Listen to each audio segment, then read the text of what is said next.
Tonight on CFTK-TV News, an event at the Happy Gang Center let seniors discuss issues. An event discussing the carbon tax was held in front of Taylor Backrack's office yesterday, and Heading Art users in Terrace got some pleasant news recently. Northwest BC's only television news team. We are CFTK-TV News. Good evening, I'm Cal Maslin. Here's what's making news in the Northwest and beyond. Terrace's Happy Gang Center recently held a special event for the people who are its most regular visitors.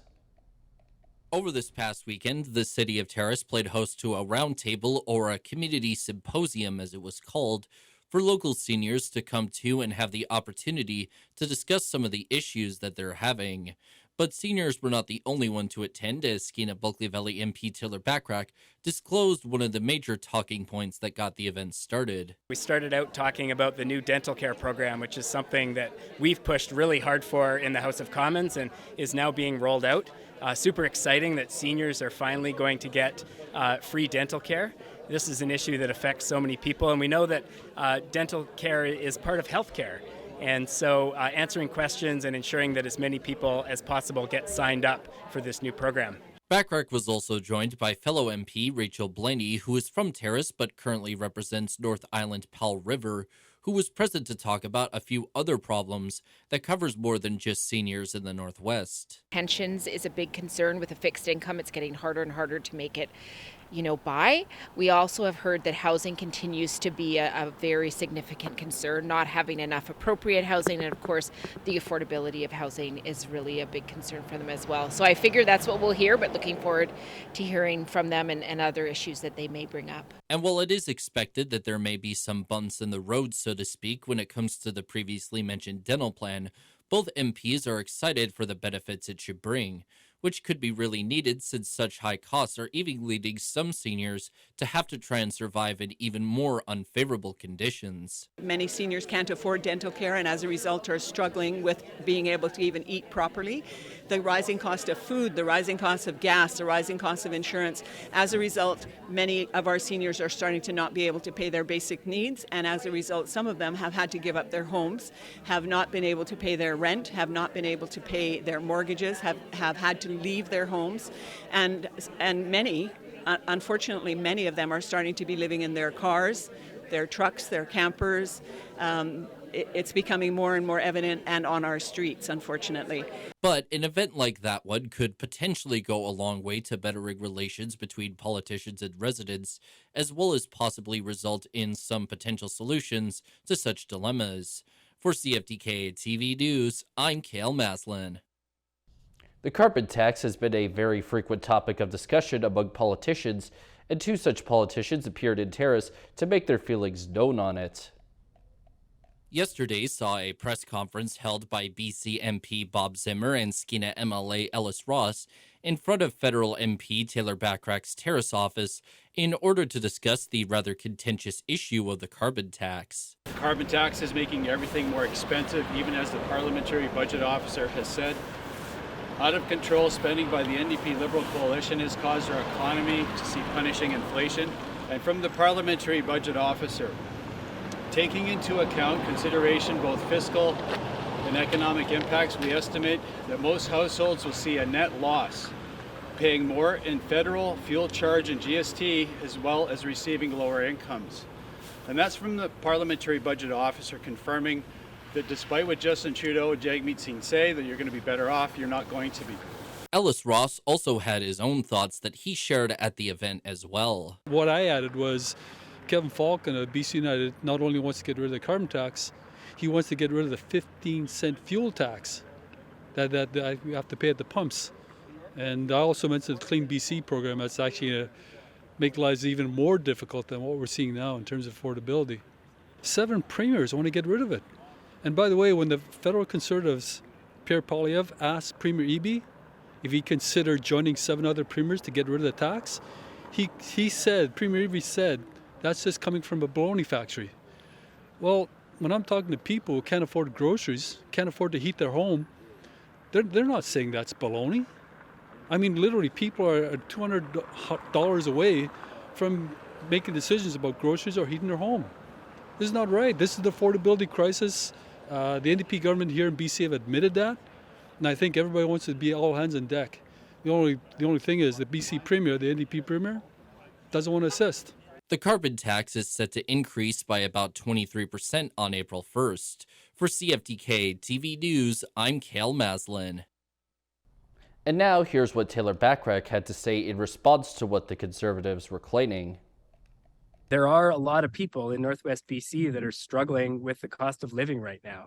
We've seen the cost of almost everything go up, the cost of rent, the cost of groceries, and people are facing some really difficult times. Now, the carbon tax is not the main driver. It's not even a very significant driver of that cost of living. What we need to look at is we need to look at the massive corporate profits that the big companies are making.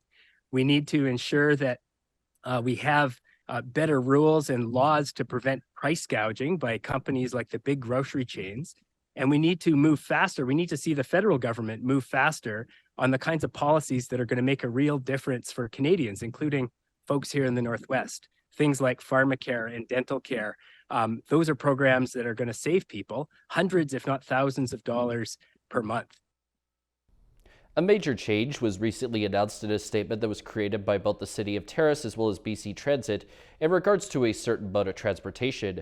The change that is beginning on April 2nd, handy-dart services in the area are going to be available until 5:30 p.m. during weekdays Monday to Friday from now on. This extension, which is an hour longer than the previous run time was done due to feedback that had been given out by customers who use those services, but also so that handy-dart can meet its demand for its use.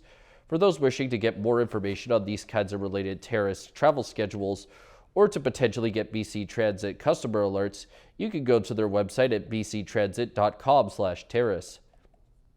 Questions have recently arisen in regards to if some funds recently given out to Northern BC will be used for a relatively new project in Prince Rupert.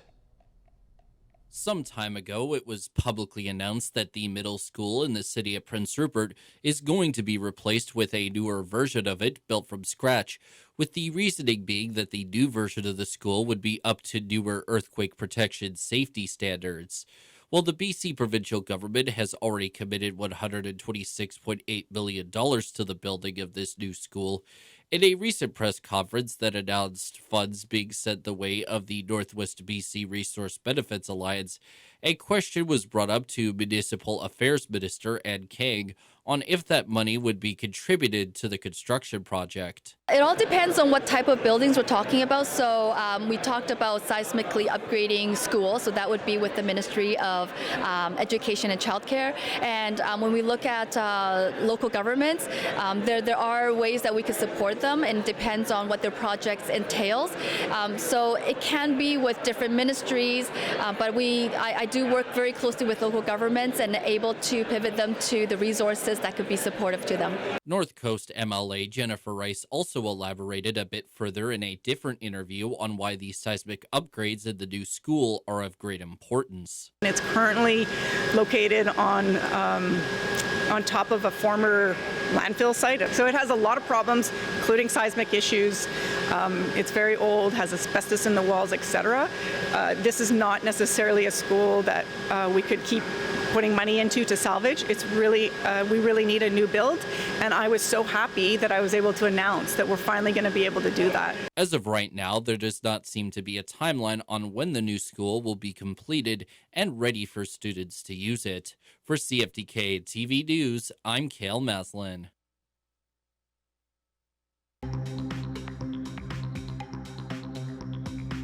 Coming up next, the Junior All-Native Basketball Tournament recently came to an end. Welcome back.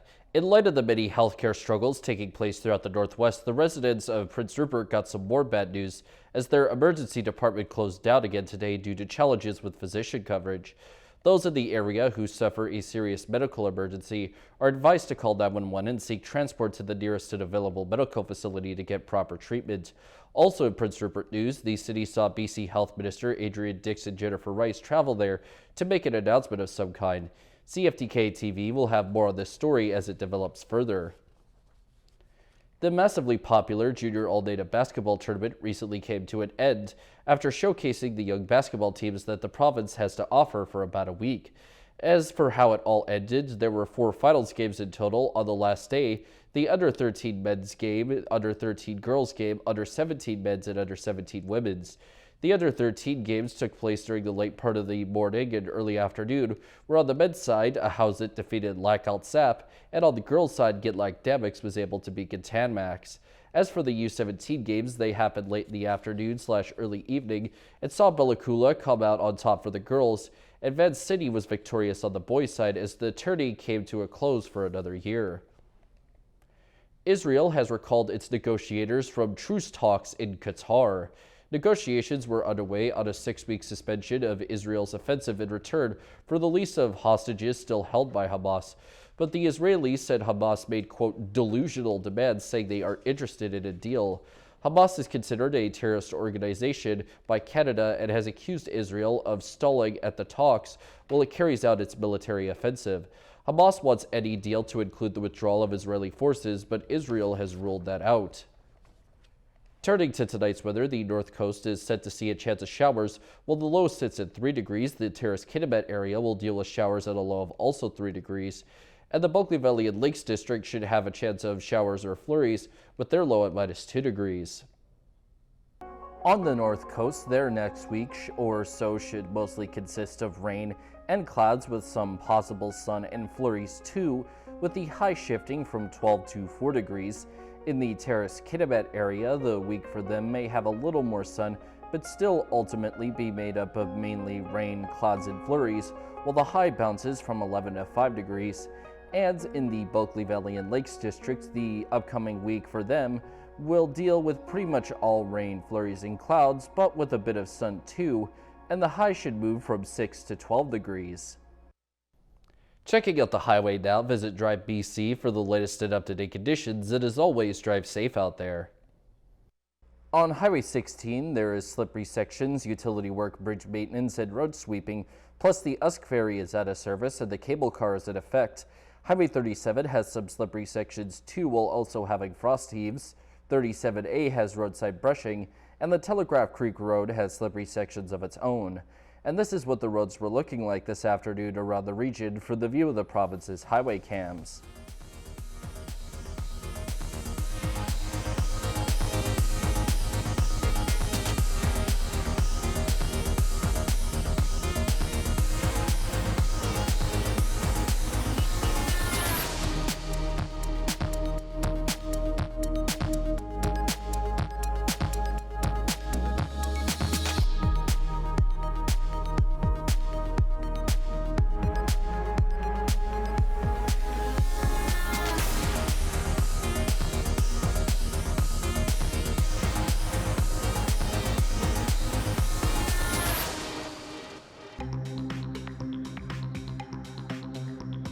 Still to come is a look at part of BC's healthcare system that's not doing well right now.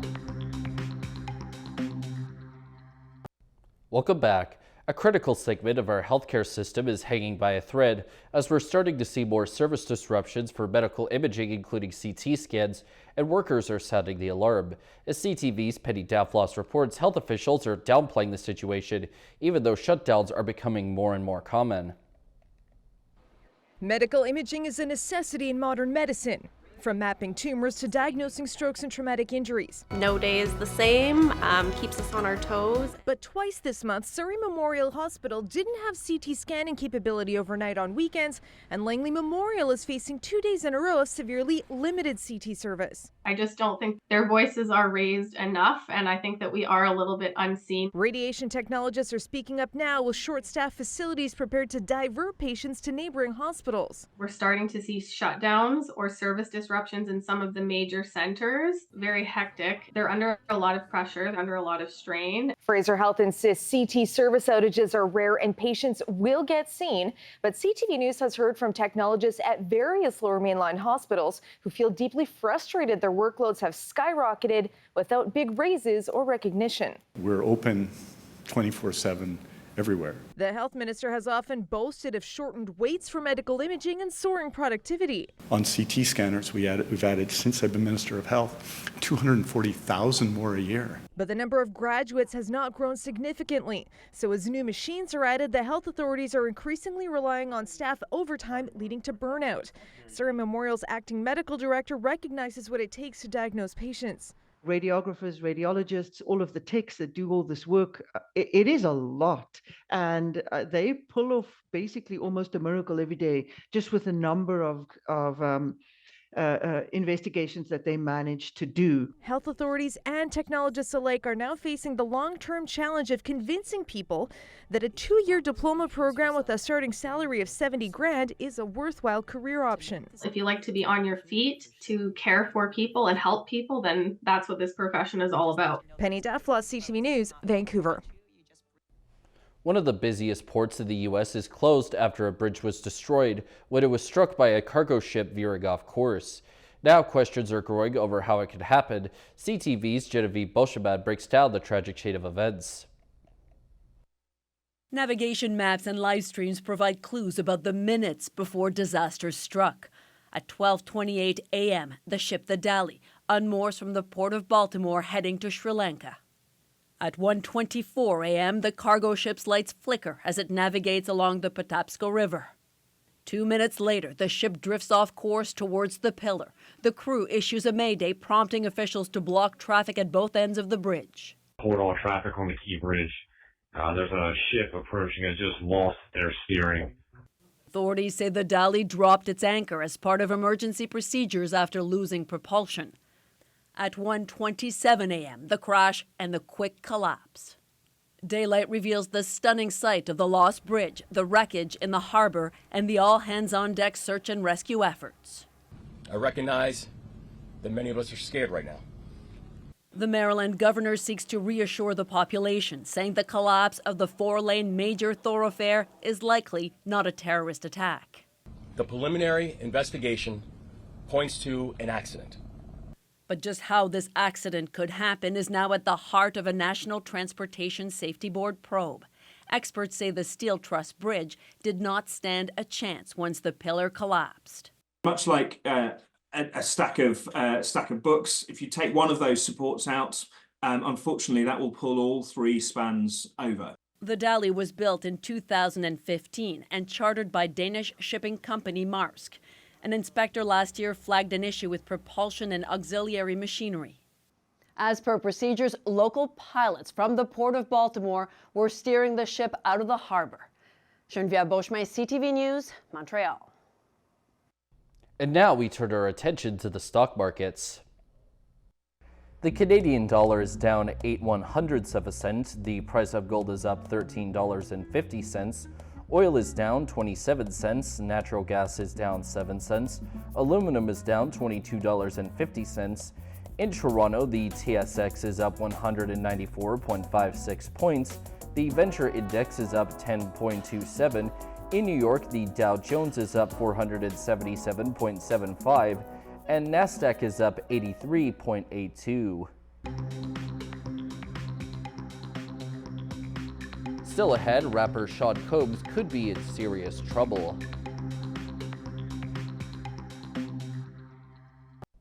Welcome back. Rapper and media mogul Sean Diddy Combs is facing serious allegations, including sex trafficking, as 2 of his properties were recently raided by U.S. law enforcement officials as part of a federal investigation. ABC's Victor Oquendo has the details.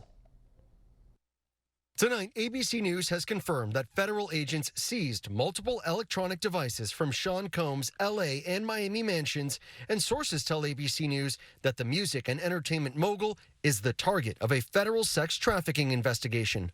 Combs' plane flying from California to Antigua, but it's not clear if Combs was on board. Video obtained by TMZ hours before that plane landed shows Combs pacing outside Miami's Opa-locka Airport. We going up, we going live. The 3-time Grammy winner has been the subject of multiple civil lawsuits accusing him of rape and other sexual misconduct. Last month, his ex-music producer, Rodney Jones, sued for $30 million, saying Combs groped, harassed, and threatened him and was engaged in a widespread and dangerous criminal sex trafficking organization. Jones claims surveillance video inside Combs' homes recorded many of the incidents listed in his suit. The allegations in it could have paved the way to create probable cause for law enforcement to get that search warrant to search Sean Combs' home. And just moments ago, Diddy's attorney saying in a statement, Mr. Combs is innocent and called this a witch hunt. Port Coquitlam's RCMP are asking for the help of the public in order to try and locate a stolen traffic radar. Police have said that the Black Cat radar device can collect traffic data and was securely installed on a pole earlier in the month so that it could deal with community complaints about speeding. Police also said that they tried to retrieve the device last week, but it was gone and the locks and mounting mechanism had been damaged as well. Traffic Services Commander Mark McCutcheon said the device helps police get an understanding of the safety concerns of the community so they can properly address the behaviors. Patrons of the West Vancouver Memorial Library are learning a new type of ABCs, as the library is offering a program that lets people bring home 10 to 15 dormant young bees in their own bungalow for a year of beekeeping. Taryn Urquhart, the library's arts and special events programmer, said that this program is attempting to educate people about the requirement for pollinators and how simple it is to raise the easygoing insects. All of the library's bungalows have been loaned out for this year, but Urquhart said she's happy to take names for next year from those in possession of a library card. That's all of our news for now. From everyone at CFTK-TV News, I'm Cale Maslin. Thanks for watching.